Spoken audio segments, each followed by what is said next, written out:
Hello ඔන්න අද මං ගෙනාවා ඉනෙක්ස් වල අලුතෙන්ම මාකට් එකට දාපු ස්ටීම් අයන් එක. මේක ISI 10 කියන මොඩල් නම් එකකින් එන්නේ. මේක වොට් 2400ක් වෙනවා ස්ටීම් අයන් එකක්.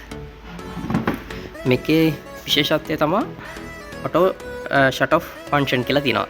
සාමාන්‍යයෙන් මෙහෙම මිනිත්තු තප්පර 30ක් තිබ්බොත් සාමාන්‍යයෙන් අපි රෙද්දක් උඩ මැටියේ ෆැබ්‍රික් එකක් උඩ මෙහෙම මිනිත් තප්පර 30ක් තිබ්බොත් හොලවන්න නැතුව එකම තැන තිබ්බොත් ඔටෝ ඕෆ් වෙනවා. සාමාන්‍යයෙන් කලින් ආපු අයනල එහෙම නැහැ. ඇඳුම පිච්චිලා යනකම් තියෙනවනේ.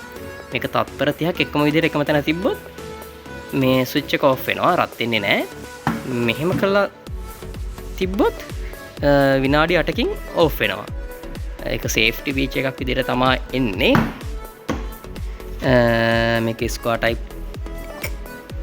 පින් එකක් තමයි එන්නේ. සෙල්ෆ් ක්ලීනින් කියලා තියෙනවා මේකේ. සාමාන්‍යයෙන් කාලයක් පාවිච්චි කළා මේ සිදුරු වල නූල් කෑලි හැම තියෙන්න පුළුවන්. මේ සෙල්ෆ් ක්ලීනින් එකෙන් ස්ටීම් එක රිලීස් කරලා ඒක ක්ලීන් කරගන්න පුළුවන්.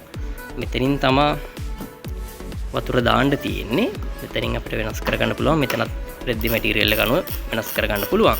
මේකට අවුරුද්දක වොරන්ටියක් හම්බ වෙනවා. අවුරුද්දෙන් පස්සේ ගෙවලා වුණත් රිපෙයාර් කරගන්න පුළුවන්. අලුතෙන්ම ආපු අයන් එකක්. මේක සාමාන්‍යයෙන් රුපියල් 10000ක් වගේ තමයි වෙන්නේ. ඔයාලත් අයන් එකක් බැලුවා නම් ස්ටීම් අයන් එකක් බැලුවා නම් ළඟම දම්රෝ එකට හරි ඉනෙක්ස් ෂොප් එකට හරි ගිහලා බිල් කරලා ගන්න කියලා කියනවා. මගේ වීඩියෝස් හොඳයි නම් සබ්ස්ක්‍රයිබ් කරන්න. ඔයාලට ජය වේවා.